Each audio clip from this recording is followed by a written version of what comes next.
Hey book lovers!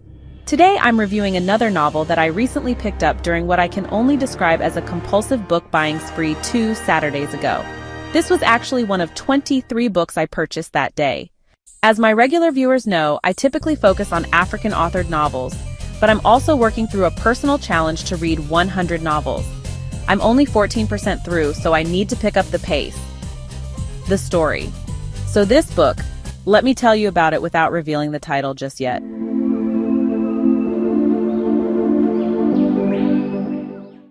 It's set in early 19th century England in Hertfordshire, where we meet 5 very different sisters.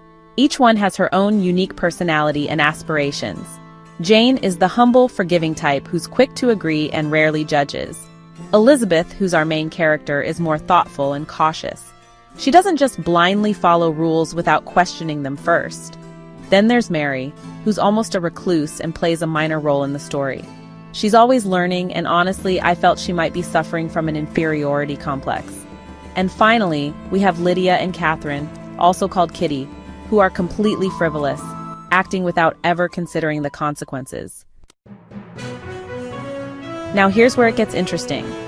Jane meets this guy, Mr. Bingley, and there's an immediate spark between them. But his friend, the proud Mr. Darcy, tries to extinguish that spark, only to later reignite it after he himself has a rather prejudicial encounter with Elizabeth. Elizabeth sees Darcy as this proud man who seems allergic to laughter, while Darcy dismisses her as being from a lower class. This guy has such a sexist mindset that at one point he says, and I quote, "A lady's imagination is very rapid. It jumps from admiration to love, from love to matrimony in a moment." But here's the twist. Darcy actually changes over time. With self-awareness and the passage of time, he transforms. The novel also introduces us to the charming Mr. Wickham, who initially seems lovely, polite, and outgoing, until he runs off with Lydia. Such drama. What I found fascinating was how the author portrayed society at that time. With Napoleon's War as the backdrop, we witness Darcy's transformation from this insufferably proud man to someone accepted by society. He humbles himself despite being worth £10,000 a year and owning a beautiful estate at Pemberley. Now, girls, it shouldn't matter to you whether you're gentlemen callers or rich or poor, just as long as they have money. I simply cannot talk about this book without mentioning the absolutely obnoxious Mrs. Bennet. This woman would do anything to marry off her daughters, even to someone as unscrupulous as Mr. Wickham. Her desperation to see all her daughters married leads her to do things that really got under my skin. Her excessive obsequiousness stems from her fear of losing her home after Mr. Bennet's death. She shares this trait with Mr. Collins, whose worship of Lady Catherine, Darcy's supercilious aunt, borders on idolatry. These were the 2 characters I hated most in the entire novel. Mrs. Bennet famously believes that It is a truth universally acknowledged that a single man in possession of a good fortune must be in want of a wife.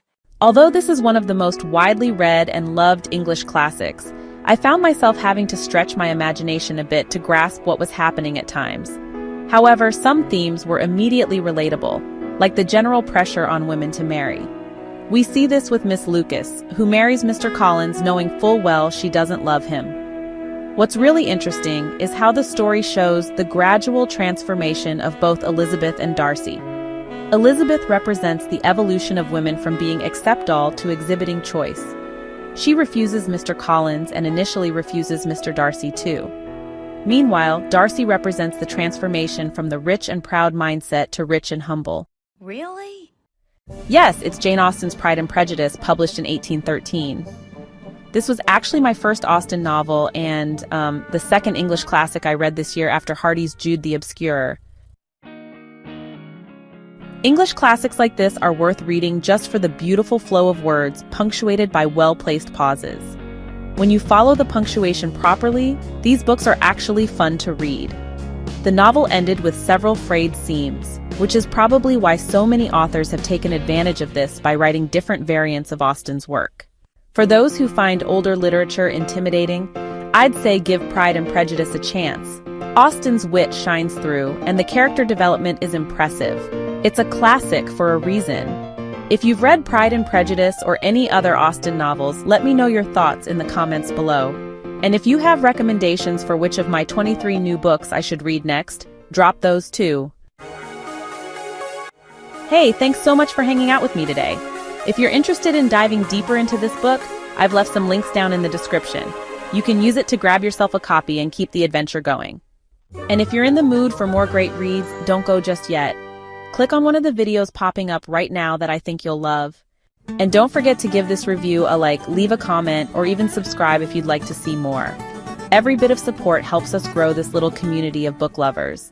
See you in the next one.